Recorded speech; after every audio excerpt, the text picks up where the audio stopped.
what's going on, everyone? It's Brian and Jim here with Drink a Beer and Play a Game, and welcome to another episode of the Power Hour Podcast. Yes, hello, everyone. Welcome to episode 249. Thank you for joining us tonight.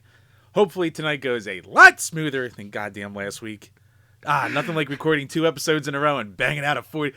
We must have so much dumb dead air and filler that we don't cut out enough if we were able to do a second run of it and cut out 20 minutes. No, it's funny because there was a point at editing last week, and for those of you, if you're not aware, we're going to put the link to the episode last week. Jim and I were excited. We got together, we were going to re-record it, the review for Bionic Commando, which will be out shortly, and we did the podcast. Well, it all started with, I have to really break this down for him, Jim. Jim wasn't kidding. We almost ran into a technical difficulty as I'm explaining last week's. But Cursed! Yeah, End the show. Fuck, it's over. My tripod breaks. I literally zip tie it to another tripod just to get it standing. That's problem 1. Problem 2 is all of the SD cards I have, for some reason, a bunch of them are saying that they're locked, even though the little piece on the side fell off. So I had to look up, how do you fix that? So I fixed it by ripping it off other SD cards because I just wanted to get it done. So we ran into that, issue after issue. We're up and running. We do the review. It all goes well. So we thought. Well, we thought it went well. And, then all of a sudden we go into the podcast. Now, I didn't realize when Jim was doing the replayability, I hit mute when Jim talks, so my mic doesn't pick up stuff, and I don't want feedback while he's talking. I never unmuted that, and sure enough, from that point on, including the end of that episode of the review, we had to redo the Krusty Corner and the entire first half of the podcast. Yep, and then to make matters worse, there was a part of me that was just gonna actually use the audio from the camera. It's shitty audio in quality compared to our mics, but I was like, you know what? It looks better because the one time I asked Jim, I said, Jim, do me a favor, hit the power button on the record. He hit I guess it's like a refocus button. Oops. And then all of a sudden, all the footage from that point forward was blurry as shit. Oopsie. And we're not in focus. So, and the problem is on the little ass screen you use, you really can't tell unless you're hyper focused on it. So it was just issue after issue. The good news, Chambers, I bought 2 new SD cards. I bought 2 new tripods. I bought a thing that should be able to allow me to hook up to my computer so I can stream directly from the computer, and a dummy battery which overcomes that 30-minute shutoff that it does with DSLR cameras because there's no workarounds. So that's why I said tonight we were going to get together. I said, you know what? I bought a bunch of shit. I want to test it out a few times. I can't be doing the test run because I got the shit an hour before we were talking. Probably smart. Yeah, so I just decided, let's go the safe route. Let's go the route we've done before. Let's stick virtual tonight, Chambers. Whew. So with all that, what the hell are you drinking tonight? Well, Brian, coming in from Asheville, North Carolina, I am drinking the Forsaken Blatherings of Non Sequitur. Coming to us from the Burial Beer Company. So this is an Imperial Stout with methodical decaf coffee, toasted macadamia, macadamia milk, vanilla bean, cinnamon, nutmeg, ginger, clove, and pumpkin seeds. Comes in at 14% alcohol. So, yeah. This is a slightly bigger little bottle here. And I am sure 1 pint, 9 ounces. So I'm sure I will be feeling it after this. I am sure you will too, Chambers. 14. Wow. Okay. Yeah, and there is absolutely almost nearly no head after I poured it out. Absolutely no lacing. Dark as can be, everything you expect. And this is a tasty little bitch right here. I was going to say, I feel like I can smell it through the screen just looking at that. And I've had 3 sips and my lips are covered in sticky sugar right now. Mm-hmm. Well, Chambers, keeping the stout train rolling, I I'm still trying to clear out some stuff. I decided I'm not going to go to the beer store until I get rid of at least half of what's in my fridge. So still from Halloween time, I got the Elysian Dark of the Moon Pumpkin Stout.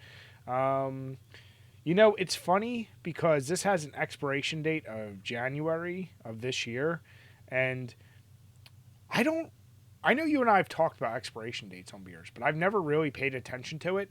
This one, it's very apparent why. Like, the taste is just really off, and I don't know how else to describe that. It's 7.5% alcohol. I remember really enjoying this one, and right now, it just tastes a little too bitter, a little kind of stale almost. And it stayed room temperature in my basement. I didn't even keep it in the fridge. Like, it's just, my basement, it doesn't, like, fluctuate temperatures that much. No. So, yeah, I don't know. I guess this is the type of beer that you really don't go past the expiration date. Weird. We don't have that problem a lot, I feel like. No, we typically don't, especially with a lot of the beer. I mean, I had some beers that was like 7 years old, and it's still, it was a little more subtle, but it was fine. No, that's weird. Yeah. Never had anything really taste that bad after. Yeah, so, Elysian, I don't know what you're doing or not doing, but, yeah. Stop it. Exactly. So, Chambers, we finished off the Bionic Commando review, and I know you've been chugging away, so what the hell have you been playing? What have you been finishing up? So I actually haven't done a ton of gaming this past week. I started in on Sparkster on the Genesis, the sequel to Rocket Knight Adventures. I'm like a level in, not loving it. I'm already hitting a brick wall of like doing these franchises where I'm just like, oh man. And so far it's not bad. Here's the problem. It's very dull. Like the colors are way more dull in the backgrounds from the first game. The music's fine, but like in the first game, like the levels were long, but they were split up into multiple sections, and each section had like a completely different look and different music. Where in this game, it's just one long goddamn section of the same thing. So yeah, that's making it a little on the brutal side. But I'll chug through it. But I didn't do much more than that. Actually, I wound up playing a game one night with your son. Mm-hmm. So here's something I learned. Apparently, what do you call it? If you have like the Xbox app on your phone, it can be like show you as being online for Xbox Live. So all of a sudden, I started getting all these messages and like group requests from Brian, and I'm like, what the hell? So I'm like, this must be Logan. So I accept the group thing, and it's actually kind of cool. You can talk through party chat through your phone to someone playing on an Xbox. Almost like push to talk, holding it like you would on Discord, something like that. So that was I was like, well, this is cool. I never knew that I could do that. Yeah. So yeah, he's like, he starts talking. He's like, Uncle Jim, can you play Fortnite with me? And like, my wife's next to me, and she's like, go play with your nephew. I was like, all right, I'll hop on. So I hop on, and we're playing, and he's calling me a noob the whole time because I've played 2 games of Fortnite ever in my life. So after we do that, he gets bored of playing with me with that, and he's like, let's play Minecraft. I'm like, okay. So I boot up Minecraft, and we're in there, and I like make a world, and I put it on survival mode at first. And he's like, are we in survival? He's like, yeah. He's like, you're a noob. No one plays survival. I was like, all right. So I put it on, switch it to creative. So he's like, he drops like a giant monster and like tells me how to equip all this stuff. He's like, hey, let's fight a boss. He's like, turn it back to survival. I was like, okay. And he turns around and kills me immediately. And then he just laughs at me. So my dear, lovable little sack of shit nephew, he brined me. He goddamn brined me. That's what happened. Oh, Jim. It's literally like that old drinking game where you just tricked me into jumping off the goddamn ledge. He was like, yeah, just turn to survival. We'll fight together. It'll be fun, Dad. It's funny you mentioned that because when I put together the clips last week for the knifing one, that is in there too. So I was like, I got to make that its own clip because... Yeah, I kind of regret that I wasn't recording anything with him or like said, Xbox recorded that or something like that. That'd been a fun little clip. Yeah. He's a Quinn, all right. That's for goddamn sure. He sure is. So I've been blasting going through Duke Nukem 3D. So another huge thank you. As you guys can tell, for the past 3 weeks, I've been consistent, sticking with doing the streams every Thursday night. So I'm going to keep trying to stay on top of it. But did Duke Nukem 3D, got pretty far. That game, I always forget with those FPS, mans, how some of those levels feel like they can go forever. They're mazes. Yep. But I still love it. I completely beat the first 3 episodes. Yeah, so I beat the first 3 episodes. I'm on to episode 4, which is now, I'm in the territory of whatever year that came out. I don't know if it was much, much later, but I sure shit had already moved on past Duke Nukem 3D. Because when I was a kid, it was only 3 episodes, and then they must have released, and I know I'm playing the 20th edition, and it has a special episode added on top of it. So, completely new territory, hard as shit, but still ton of fun. So if you've never played Duke Nukem 3D, I would highly recommend it. Outside of that, man, that's really, I'm really trying to focus in. Jim, I did get good news well, not good news, validating news. So somebody hopped on our stream, once again, another awesome raid, and I forget his name off the top of my head, but last raid we ever get from him. Good work, Brian. but here's the deal. He confirmed, because he's like, yeah, got to support anyone playing Duke, because he's like, I just got done playing Duke Nukem 2. I said, oh shit. I told him the whole problem, how I can't seem to find anywhere. He said, yeah, that game is notoriously the hardest to emulate. He's like, your best bet is to get an Evercade or run an old PC with Windows 98 and get the original floppy disk or something. I was like, so time for you to buy an Evercade, Brian. I was like, so really, I'm just not going to be able to do it. Or you buy an Evercade, Brian. Jim, I mean, you can get it. You can get me one. That's fine. No, I have enough shit, Brian. I have more than enough shit for all of us. Jim, I have the TurboGrafx for the page. I have the CDI for the page. I have so much stuff for the page, Brian. It's time for you to pull your weight, Jim, Brian. Buy an Evercade. Jim, listen. We need the Jalico collections. So many Jalico collections. I don't. So, you know what? How about this? If Monica or somebody wants to get me one for my birthday, I'll just return to Duke 2 by then. How about that? That's a fair trade. Oh, you do it. You do it now. There's no fair trade there. Got to do it for the page. But yeah, I outside of that, once again, been playing Fortnite with Logan. I won a battle royale yesterday for him. So yeah, that's kind of been it. Been very low key in the gaming world for me. I think once I get through Duke Nukem 3D, I don't know if I just go balls deep right into Duke Nukem Forever, or if I get a palate cleanse game, something else, not even related to the Beat 5. I don't know. How do you feel about that? Do you think you're going to have a lot of palate cleanses, or are you just going to try to stay focused? I already feel like I'm going to need it, because I'm already hitting a wall. I was talking about it in the Discord. I'm already feeling like I'm hitting a wall of oh god, burnout again. I think having the 3rd year in a row of doing a gimmick for the page and games and stuff like that is just man, I just want to pick something that I don't need to do for the gimmick, because in the back of my head the whole time it's going to be, well, you got to do the gimmick. You got to do the gimmick. So it's a struggle right now, Brian.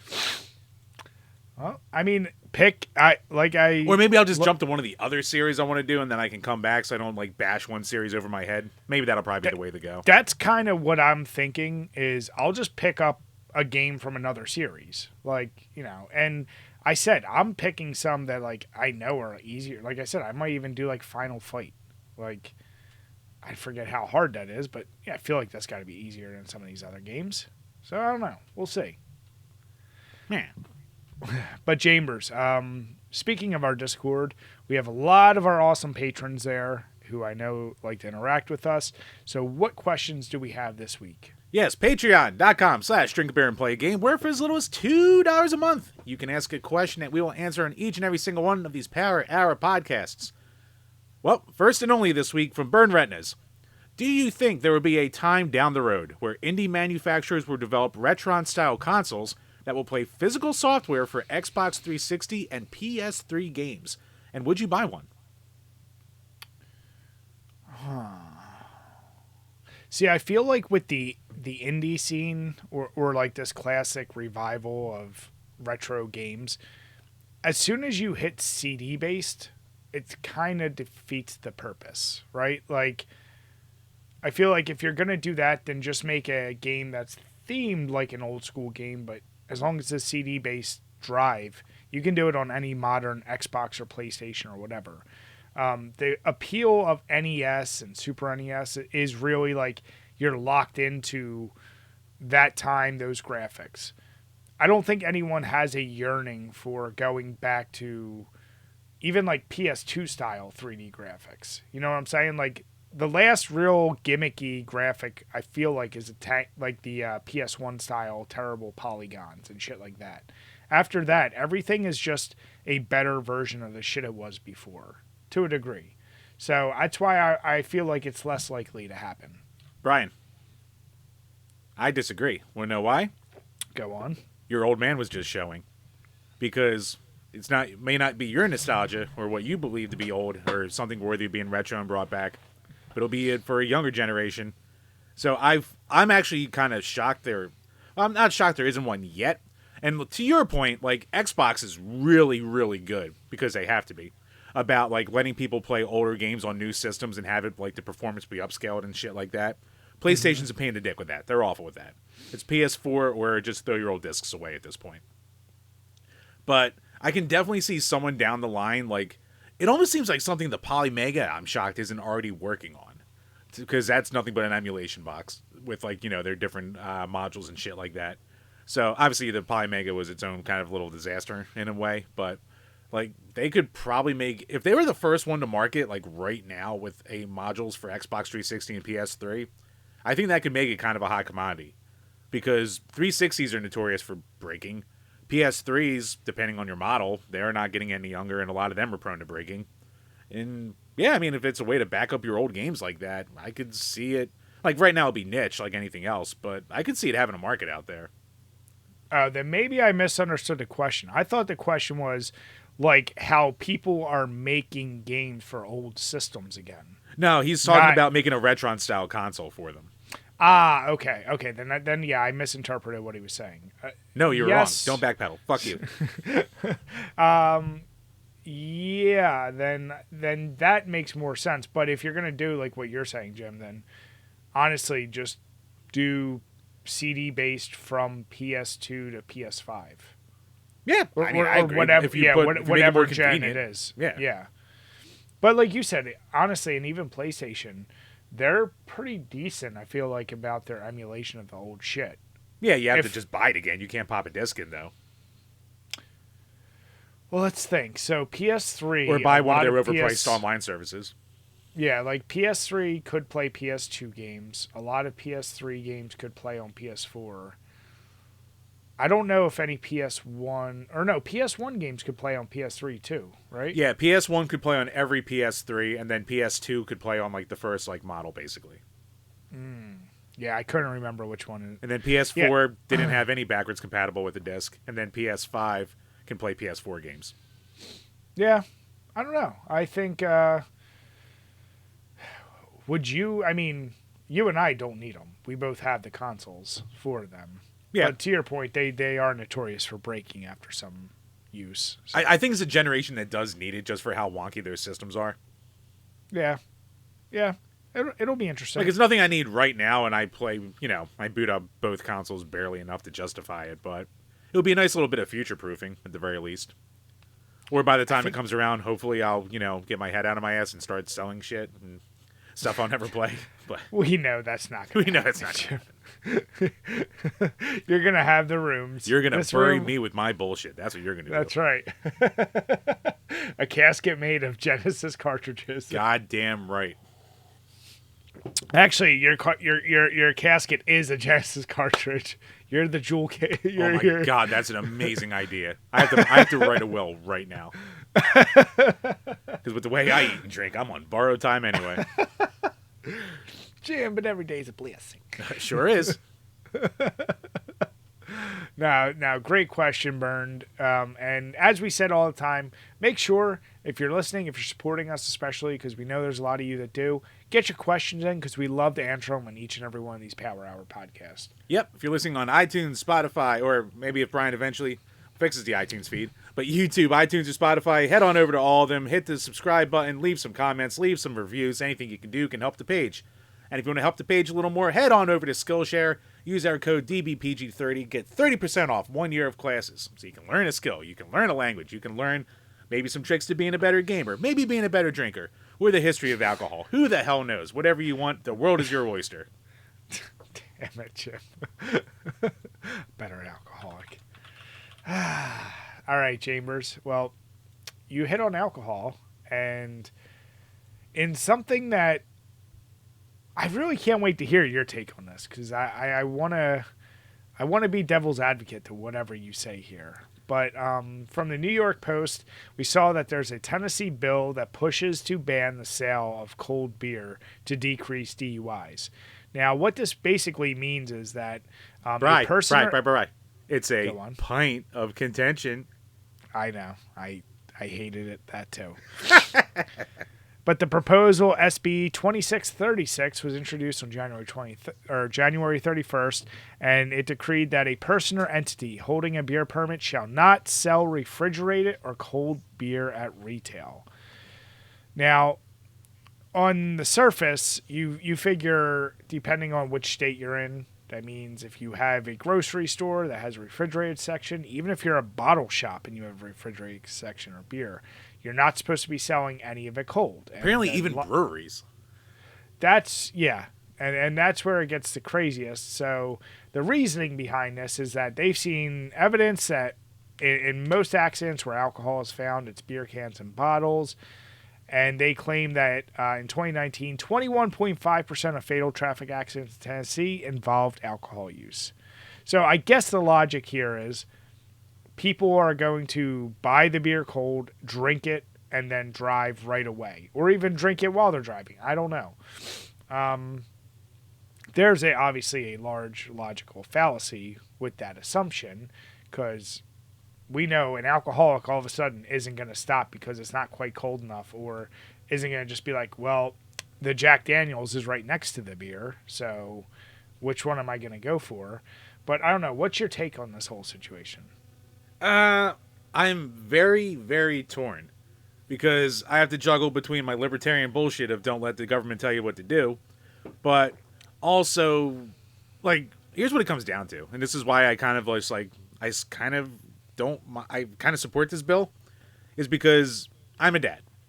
And my big fear is when my kid's out there, when she's driving around, when she's old enough, that some drunk driver's going to fucking sideswipe her. And honestly, if there's anything that can be done to even curb that a little bit, I'm kind of in favor of.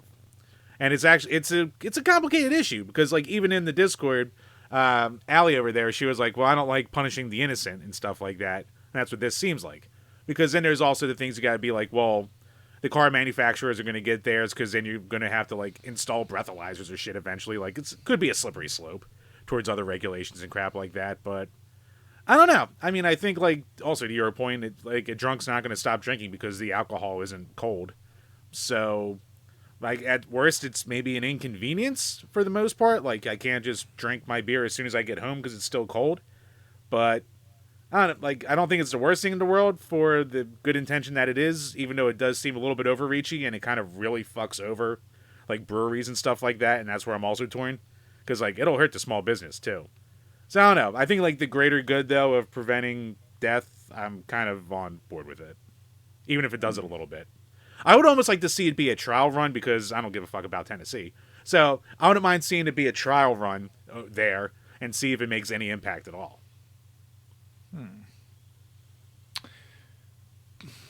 See, I think that's where my problem with it is like you said, there's an assumption that it'll curb anything. Right. And to your point, I don't like it's like now you're just giving another excuse to be like, take something away. Like the convenience of like, if say I'm coming to your place, I'm like, oh, you need me to bring beer and you don't want me to bring that. Like it's just cold, grab something on the way. Yeah. Then we can enjoy it right away. Yeah. Right. What if you brought warm hams? What if we had to wait for delicious cold hams when you came over for the Super Bowl or that playoff party? Exactly. So, and I look at it like dude, near us, and we're in the craziest fucking state, I feel like, when it comes to alcohol and like what can be sold. How many places near us sell pre-made frozen drinks, like cocktails that you can just take? Oh, and those are made, they just pop a straw in there and they're like, oh, have fun. And like, those are made to be like drunk as soon as you walk out of the place.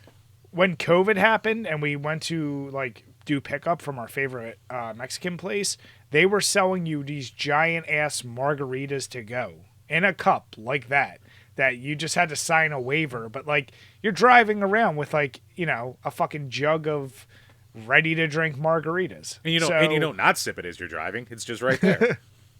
I mean, and then there's those stores in South Philly where it's like you drive through the beer distributor and they load up your car for you. And a lot of those are cold too. Oh, yeah.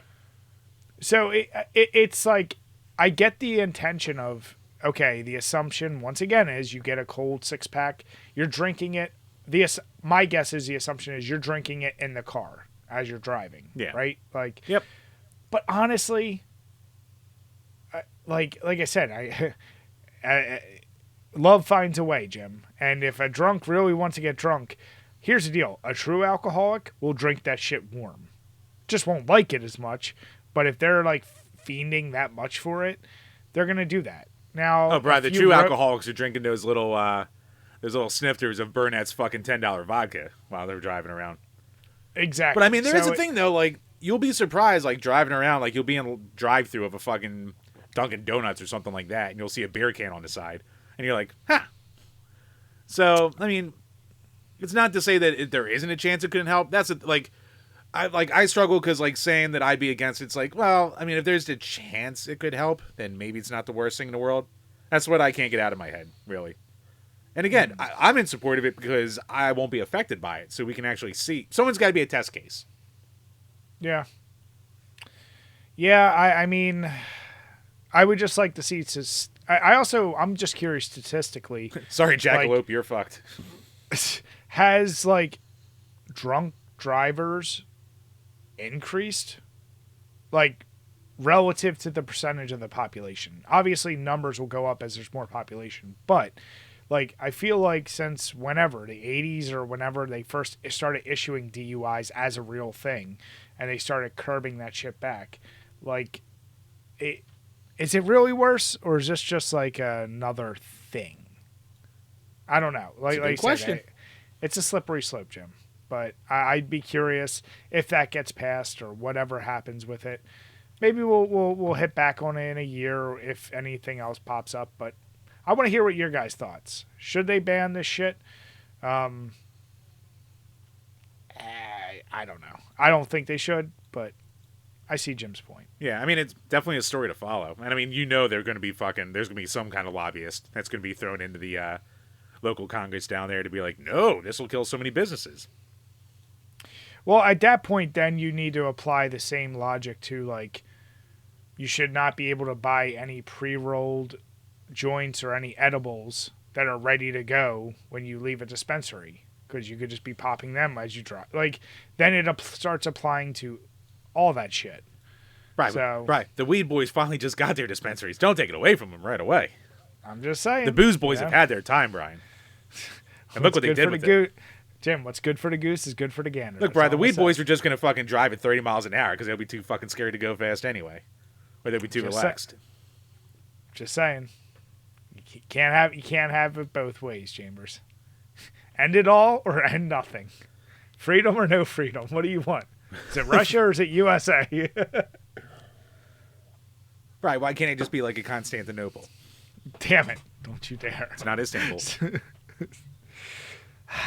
So you guys let me know what you think in the comments below. Chambers. So this one you're going to need to help me with because I saw a lot of discourse on this, but PS5, and this comes to us from Gematsu.com. It was all over the place. It's just where I pulled it from. Yeah, so I've seen a lot of people talking about this, but basically Sony announced that there's not going to be any new major existing franchise titles before March 31st, 2025. And the article basically goes on to clarify that they're just not adding any new major existing franchise titles the next fiscal year, and their fiscal year runs from April 1st, 2023. Or, well, my guess, this has to be a typo.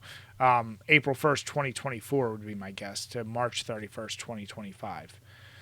So major existing franchises are like God of War, Marvel's Spider-Man, but they did say that this does not count properties like Until Dawn or Concord. So, or even new IPs too. Yeah.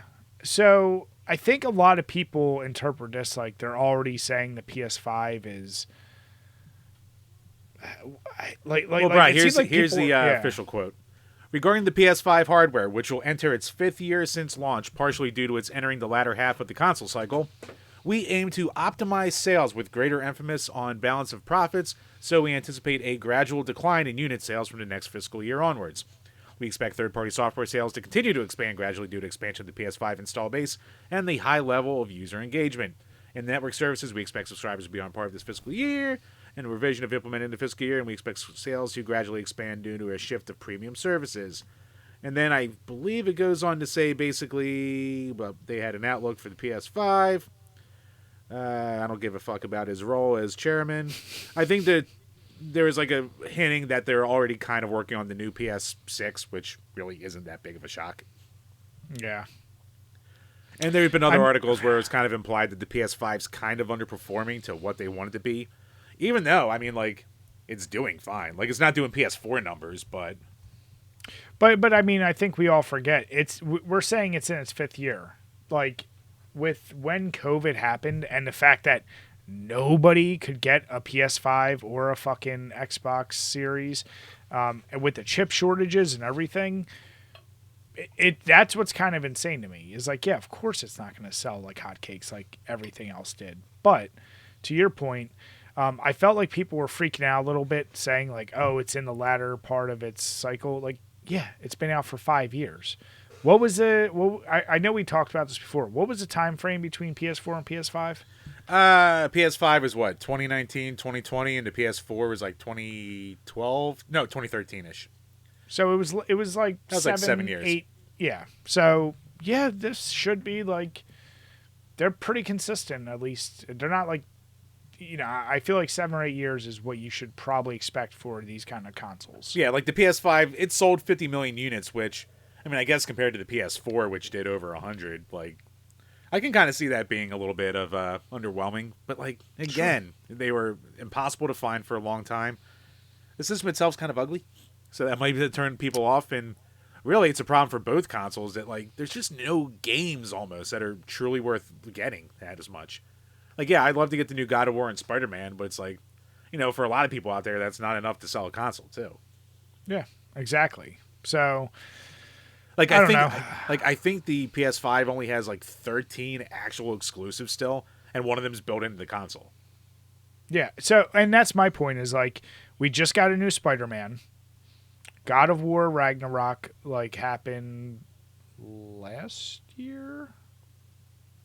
I forget if it was last year or the end of the previous year. But, you know, God of War, like, I feel like was on a hot streak once it came back. But I feel like those games were still at least 2 years apart. I mean, they have to be with how fucking big and graphically taxing they are. Yeah, so it makes sense. What's another major? I mean, I guess technically you could say Last of Us is still... well, they have that new remake on the fucking way.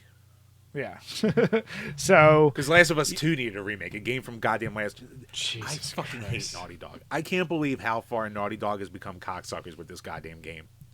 Like, Neil Druckmann putting the fucking hammer from Last of Us 2 tattooed on his arm, saying it's iconic. Shut the fuck up.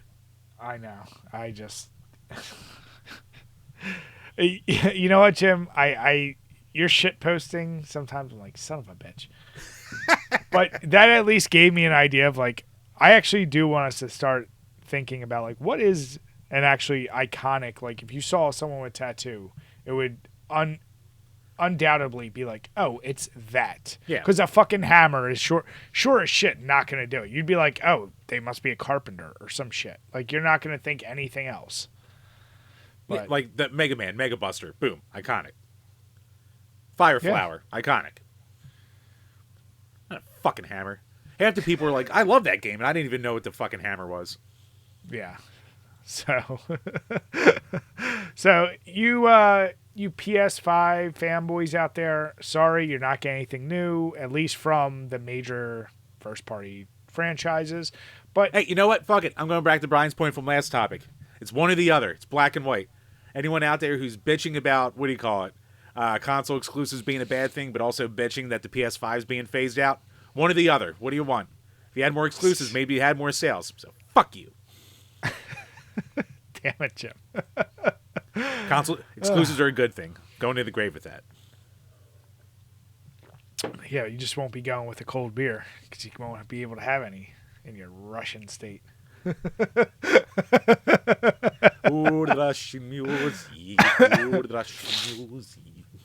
right, well, let's talk consoles, Chambers, and continuing this whole conversation. Let's do it, comrade. Xbox, son of a bitch. So Xbox promises to bring more games to more players around the world. And this comes to us, obviously, from Xbox.com. So,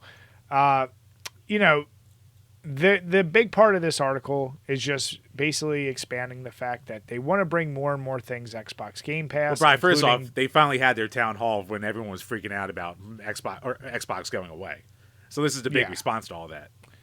Which, to me, it didn't really say shit, except we're bringing you more games, and don't worry. Brian, none of our predictions and hopes came true from last week. No, nothing. Which is why, okay, Diablo 4 is coming March 28th. Here's the deal. The Game Pass, that's pretty cool. Did you say you used to play any of the Diablos? I played a little bit of Diablo 1 and 2. I didn't play, a ton. Okay, so I'm really interested in this game, but I know shit all about it. And it's like people who I do know it are absolutely obsessed. Oh, I know people who put thousands of hours into Diablo 2. What is the Is it turn-based? Is it No, it's real time. It's just like a dungeon crawler loot game. Okay. Yeah, I'm so confused. I am interested in it. And the fact that it's going to be on Game Pass, I now can confidently say I'll at least give it a try. I can almost promise I probably won't beat it, but Brian, do that franchise. No, fuck that. But he basically says, hey, with 2024, they got Senua's Saga, Hellblade 2, Indiana Jones, But he said there's also going to be updates for Call of Duty, Minecraft, Forza, Elder Scrolls. And he's saying that there's lots of people playing Game Pass. They want to bring more and more games to it, these new and exciting games. So, I don't know. And they're still working on consoles. Yeah, so I took away from this that who the fuck cares? They touched on compatibility with crossplay. If you're going from PC to your Xbox, you keep the same stuff. Day one passes and Game Pass are still going to be a big thing. A lot more multi-year hardware roadmap for it all. I don't know. I read that and I was like, this is the fucking town hall. This is what everyone waited for. Yeah, and then almost an hour after it ended, there's tweets going around about the first 4 games that were announced that are going to be coming to PS5 and Switch. So it's Hi-Fi Rush, Pentiment, Sea of Thieves, and Grounded. So it's games that have been out for a while. Pentiment's a smaller game, so I'm actually Jim, it's Pentiment. Pentiment, whatever. Yeah, I'm just fucking silly accent. Leave me alone. But yeah, don't try to wait. As someone who always tries to correct people, don't you dare act like you can just brush over it. Look, Brian, everyone's stupid but me. All right, so it applies to thee, not to me. But yeah, I mean, Hi-Fi Rush, that's already been rumored for a lot. Sea of Thieves, that's kind of surprising because that's the big MMO-ish game that was exclusive. And Grounded was just kind of a flop, so that's a big who cares. I don't think anyone's going to be yeah, it's coming to Switch and PS5 now. Oh boy. I know. I had such high hopes for that game. I actually enjoyed it, but it just did not pull me in. But here's the deal. One thing we do want to say, and we want to be very clear, is that the exclusives and these 4 are coming from The Verge, and they're the only ones reporting on it, and a lot of people have corrected and said, this is speculation. It's not confirmed, although The Verge is making it sound like they have a source that they trust. Others are questioning whether it's true. But to Jim's point, Hi-Fi Rush has been out there. The other ones, kind of a whole big board of who gives a fuck. But still, in case it ends up being wrong, just throwing it out there. Those games may change. So it's not fucking Gears of War, Halo, like all the doom and gloomers out there who are like bitching, like they're gonna give up all the goods. Like, calm your tits. Pride tits cannot be calmed. It is life and death. My identity is my console, and I will die with it. Fuck, Jim. Well, Jim, if you're gonna die with consoles, then if you're a Nintendo fanboy, you might be quite upset that you're not getting a new one this year. How do you feel about that? I mean, so this was also passed around this past week. This article we have is from Video Games Chronicle, saying Nintendo's next console could launch later than expected in early 2025, it's claimed. So this is according to Brazilian journalist Pedro Henrique Lutilipe, who claims in some video that he received information from 5 separate sources. And apparently they reached out to other people who are also kind of saying, yeah, it's probably going to be at least Q1 of 2025 until the next Nintendo system comes out. And yeah, after this article was first posted, there's been a lot of updates with people, a lot more people saying, yeah, expect that. And according to the sources, third-party game companies were recently briefed on an internal delay in Nintendo's next-gen console timing from late 2024 to early the following year. One publishing source suggested the delay was so that Nintendo could prepare stronger first-party software for the console. It's possible the next-gen console will follow a similar timeline to the Switch, which was released in March but announced the previous year. They have asked Nintendo for comment, and of course they got nothing. Oh, wait, maybe not. There's another update. There's not. And Bloomberg and a bunch of others are also saying the same thing, basically. So, yeah, here's the thing. What is Nintendo going to possibly release in the next year now? Like, we're in fucking February, and we're a year out. And they've milked every franchise, seemingly, at this point. Well, like we talked about, at this point, you gotta go a new Smash or a new Mario Kart, right? Like, you I guess you could do, like, Mario's the closest one. Like, I think you could shit out a Mario Kart at this point, maybe. And then, like, that could be the last big game for the Switch, because it never had its own Mario Kart. It just had 8 Deluxe this entire time. So maybe they could do that and then, like, release the Deluxe as an early game for the next Switch, like they did with this one. But they could. Like, they need a big game to drop for the Switch 2 launch. Like, it works so well for the Switch 1, and they already blew their Zelda load. So it's like, what do they do now? We've been saying this for how many episodes? I know. So, yeah, Zelda's done. Mario, maybe a new Mario 3D game? When was Odyssey? Oh, that was like 2019. Okay. So, yeah, I guess. Do you think Nintendo goes as bold, like, with the success of the movie, if they're trying to time, like, a new Mario game with the release of whatever the next movie is? Maybe. I mean, Have they announced another movie? I'm making a grand assumption. That first movie made all the money in the world. I'm just assuming they're going to make another one. Call me crazy, Jim. Right. Console exclusive launch. Sonic tie into the Sonic the 3 movie. Shadow is back, baby. I mean, yeah. I don't know. I'm like, what could be? Smash is probably Smash or Kart. Like one of those, right? Like they got to be the next big thing. You said, I think you've mentioned a few times, like a Metroid Prime 4. That's the only other thing that they've been teasing for 6 years now.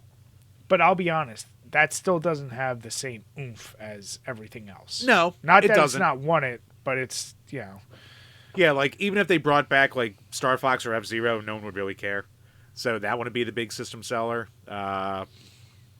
Yeah, I mean, it's got to be Smash, Kart, or Metro, to a lesser extent, Metroid, where they just shadow drop a new 3D Mario out of nowhere. It's a first-person platformer of the original Donkey Kong. That'd be kind of cool, actually. I'd be all for that.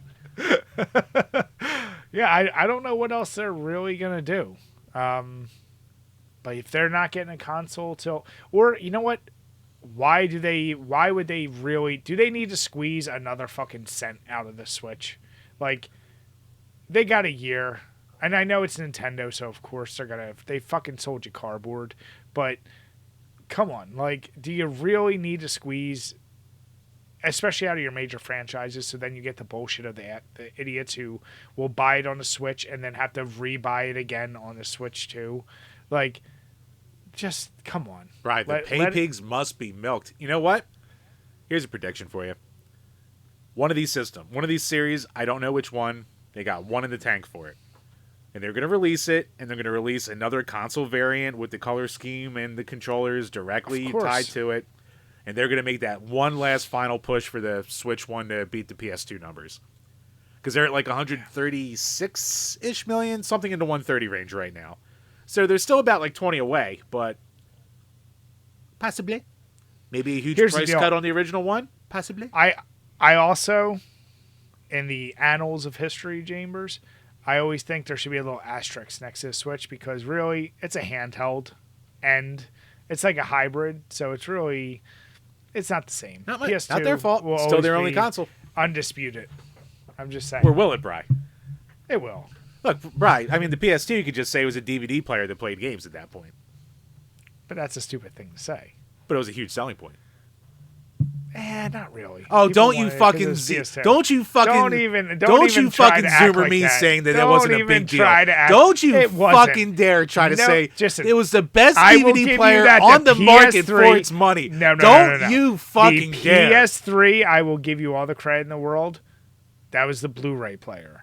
With the DVD player, normal ass, like our generation, which was the one who really grew up with the PS2. Yeah, we just had to beg our parents because we wanted for games, not for DVD player. Our parents weren't buying PS2s for There are DVD so many players. people that was their only DVD player. Nobody did that, James. So many did that. Nobody. You're just making shit up. You're making shit. You're talking about your goddamn ass. You talk to fucking three Richie people, Rich over like, here with his goddamn high-end DVD players as a kid. High-end. A random ass like Panasonic is a high-end. Listen, probably had one in every goddamn room. I remember your goddamn 60-inch TV. Fucking thing weighed 4,000 pounds. Just because you got your MP3 players with a bag of socks does not mean that was a radio. Rich. That was not even an MP3 player, Brian. Just because you had the Zune. I love my Zune, and all the fucking idiots out there who didn't appreciate it don't know what they missed out on. Oh, I have a wheel. Yeah, you're stupid. Yeah, but which one succeeded, Jim? Yeah, it's true. Sometimes the best tech doesn't always succeed, Bri. It's all about that marketing. So yeah, we'll obviously we're gonna follow as soon as any more news drops with the Switch, or if there's gonna be another major release of a first-party game from Nintendo, we'll follow it. But I just don't know what the hell they're gonna come up with. I mean, they have one of their little mini directs coming up for it's an indie showcase. So, of course, after that, there'll be, like, the big contingent of bitches that there's no Mario game announced, and it's like, it's not what the fuck it was. But, God, would that be a funny troll for them to just, like, use one of these lesser shows to be like, oh, by the way, Switch 2, Bob, tomorrow. So, man, it's like on one hand with Nintendo, they care so much about the dollar, but, like, the fact they're not going to be able to squeeze in by Christmas time, I feel like it's such a huge loss of money for them, but they're still going to print money with whatever their new console is. They're going to find some way to make a splash at Christmas time. Like they're very good at it this generation. Yeah. Or they just do like a massive price cut in anticipation of the new one. Like fucking half off for consoles or something like that. Like a big liquidation. And that's your point where all of a sudden they do that. They're just trying to beat the number, maybe. Yeah. Yeah. So we'll see. We'll follow that. But, Chambers, speaking of follow-ups, we talked about Sega returning to, I don't want to say to their former glory, but trying to get back in the picture and the conversation. And of all the things I was expecting to hear about games coming out from Sega, it sure as shit was not that Crazy Taxi will be a AAA game. Sega, you can't stop fucking up. Actually, what do you call it? Good old Nick from Video Ditch. We were talking about it in his Discord, and he was like, "This is terrible. Sega's made their first ever mistake." Like, okay, so this article comes to us from Eurogamer, and I don't even know what the fuck does that even mean. So yeah, Jesus Christ. So they will be making a long-awaited new Crazy Taxi title. Japan Times interview has shed more light, revealing that it is worked on in part by Sega's relatively new Sapporo studio, which is the capital of Japan's something or other prefecture. I'm not going to even try and butcher these names. But it's only contributing to the game. And apparently that the studio has an R&D department that handles designing and programming the games in a QA department. Recruitment in R&D is expected, but for QA, you have more applications, blah, blah, blah, blah, blah. Will offer an innovative and fresh style, diving action, cheerful feeling of freedom, fusion of nature and city, Brian. Peel out the new one. Then they go on to say that it's going to be having things as games as a service, which, I mean, that's a big naughty word for a lot of people in this day and age. And apparently the same thing is going to happen with, it's rumored to be happening with Jet Set as well. Yeah, so the guy, so we put the tweet up here. It does link to an article, but you know, in his tweet, he also mentions that there's a survival mode with up to 100 players racing in the games as a service reboot planned. Yeah, and this is coming to us from at MBKKSSTBHZ5. Rolls off the tongue. Exactly. But he said Fortnite, GTA Online are some of the main inspiration for the Sega Super game plan. I mean, here's the deal. I can't say I'm shocked that games are looking at Call of Duty, Fortnite, GTA Online, all these services and thinking, well, they're doing it. Why can't we? Kind of ignoring the fact, like, I mean, I love this shit out Crazy Taxi. But I'm not begging for a fucking online game experience of Crazy Taxi. Like, I don't need that. I mean, Crazy Taxi 99 sounds ridiculously stupid and fun. Like, that would just be a goddamn madhouse. It might be, but that game better be fucking perfect, right? Like, if it's a little too wonky, it'll die in a week. So, I don't know. I kind of feel like GTA Online, I feel like when GTA 5 came out, GTA Online was a much later afterthought, and then that became its thing. And same with, like, Fortnite initially started as a zombie survival game, and then it morphed into what it became. So maybe just do Crazy Taxi, and if it's a really fun game, you offer the mode after the fact, and make sure you got all your kinks worked out, instead of coming to the forefront with this idea. Coming. Damn it, Chip. But this is why you're the Sega guy, Jim. Look, Bri, let's make this a little more confusing while we're at it. Go on. So both Crazy Taxi and Jet Set are live service games that are also having remakes before the reboot's release. So Jet Set is closer in gameplay to Fortnite than Crazy Taxi, and they are shooting elements planned. So a guy basically wanted to clear it up. He's like, so the live service Jet Set Radio and Crazy Taxi are the reboots, while they are both getting non-service live games, which are the remakes. So they're remaking the old games for single player, while also giving them reboots for multiplayer. Blah, blah. The fuck does that mean? So, like, you're going to get, like, an HD remake, probably. I mean, I would love an HD remake collection of, like, all three Crazy Taxis, for example. Sure. And that would be cool, and that would, like, you know, be nice for the single-player itch. And then they're going to have a reboot for a fresh start for the franchise, and I guess the new direction of it to make it be the live service, you know, Fortnite So there's not a true reboot for the actual story. It's strictly for the games as a service. I mean, they're saying the reboot's also going to have a story, but I don't know, man. This is confusing. I just say they should go all in with the confusion, and they should make, like, the reboots exclusive to the Xbox Series S and the remakes exclusive to the Series X, or the other way around. Like, let's just throw all the baby out the bathwater at this point. Oh, that's so...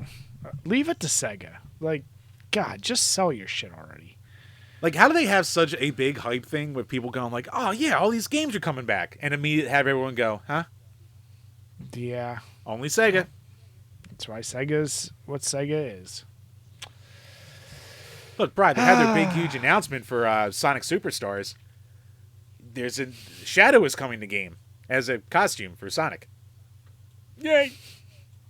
That's all people wanted, right, Jim? That's all they wanted. That's how you cash in on a movie coming out, Brian. A skin. If they don't have him voiced by what's his name, Christian Haydenson. Hayden Is that his Christensen. name? Yeah, how the fuck that? Yeah. Then what's the How point? do you dyslexic a name? Lots of practice, Jim. Lots of practice. Don't you dare talk. Don't you dare. You know what you did. I didn't do nothing. I don't know what you're talking about. So yeah, you guys let us know. Are you excited for the Crazy Taxi AAA experience? I'm sure it'll be a hell of a seller. I mean, at least Crazy Taxi's like, it was a big hit and enough fun that it could maybe work. But like Jet Grind Radio and Jet Set were always very niche too. So why are you double dipping with that? What the fuck? Yeah. How do you make that games as a service? What do you have to goddamn pay for new spray paint? Like what? Wait till Streets of Rages pay for. Oh god, they're gonna fuck it up so bad. I know. Just give it back to Lizard Cube. Jesus Christ. I already said I'm not thrilled with the art direction that I saw from that little clip of Streets of Rage. Yeah, it didn't look great. I think it's gonna be hell. But hey, no one liked the art for 4 at first, and hey, that turned out to be great. Yeah, but still just meh. Twisting the knife. So you guys let us know what you think. All right, but Chambers, on to our final topic, and of course, which is better? I've been mentioning that I've been playing the shit out of Duke Nukem 3D, and I said some stuff on stream, and I guess it's not as controversial that my personal opinion is I like Duke Nukem 3D better than Doom. However, you can argue that Doom, yes, most of their soundtracks are direct ripoffs of popular rock songs, but still, they're very iconic in the video game sphere. So, Chambers, today we are going to be looking at what I would call the essential Doom song, even though I know it's not the Doom song, it's just from the first episode, first mission, versus the Duke Nukem theme. So, we're going to go ahead and see 2 of the hardest hitting FPSs with hard rock that there can be, and we're going to start off with Doom.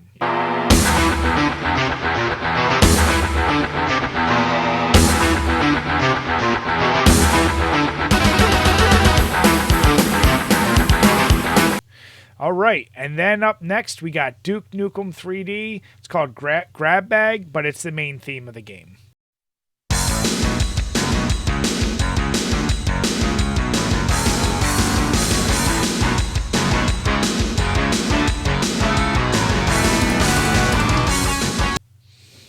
All right, and we are back. So, Chambers, since I presented it, I'm going to let you go first.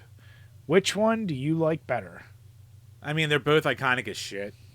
I love them both. And fuck you. This is tough. Because here's the thing, Brian. Duke Nukem 3D song, it's an original song. So I have to give it so many points for that, and it's a goddamn banger. But Doom 1, World 1, like, come on. Like, it's one of the most iconic music tracks ever, even though it's just a ripoff of Master of Puppets. So it's like, I'm so torn. Do I go with, like, the song that actually had, like, real original thought put into it, or the one that's just so good? Oh,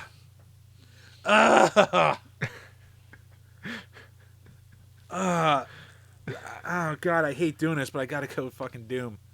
And I don't want to go against, man. I don't want to go against Duke because it's an original track and it's so good. But come on, man. World 1, E1, whatever how you say it for Doom.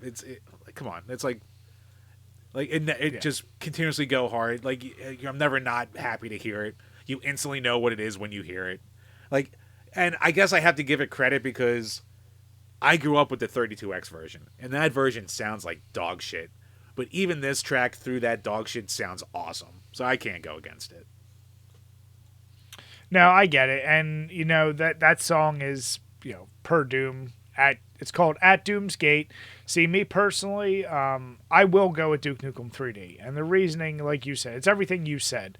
It's an original soundtrack, and being a kid that grew up playing Duke 1 and 2, and you heard the fucking terribleness that came from that. When I turned on Duke Nukem 3D and I heard this shit, I was like, oh, what the fuck? I don't know. It just, that beat like stuck with me so much more. But to your point, like at Doom's Gate, man, it hits you right away, and you're fucking just going through, killing dudes. But with Duke Nukem 3D, there's something just a tinge better, just a hair, and that's not taking away from At Doom's Gate. But I was also trying to think, like, At Doom's Gate probably has to be the most iconic thing from Doom, right? Oh, like soundtrack wise, yeah, by far. Like for the entire franchise, really. So yeah, I'm gonna stick with Duke Nukem 3D. There's no wrong answer here, but yeah. Here's the deal: when I was putting this together, it hurt me to put these on paper. So what I really want to know is, what do you guys think? Which one do you prefer? Do you have an obvious favorite? I think like some of the other ones I've been posting in the past, Jim did some terrible ones against terrible ones. Shut your goddamn mouth. I'm giving people the deep cuts that they did not know. I'm giving them classics. Underrated classics. Fucking Black Belt versus Streets Black of Rage Belt 2. fucking rules. That song is amazing. How dare you, Jim? Like, just the fact that you put against Streets of Rage 2, arguably the best soundtrack on the Genesis period, versus Black Belt. It's a better melody. It's an actual melody, Brian. It's not as well composed overall and instrumentalized, but goddamn, what a melody. Yeah, it's just not as good, is what you're saying. The Ford Model T broke a lot of records, but I'll take a new Challenger over it any day. See, Brian's a very surface level boy. You throw more shit at him and he goes, "Oh, it's just better. There's more here." Jim, I can't think, go for the heart of it. Can't find the heart and soul behind it. I think our audience has agreed with me enough on most things. Is your look, opinion. just because tits sway my opinion 99% of the time doesn't mean I can't have a soul, all right? But yeah, no, this was a really tough one. And do you think they need to, like, I think right now we're in an era of like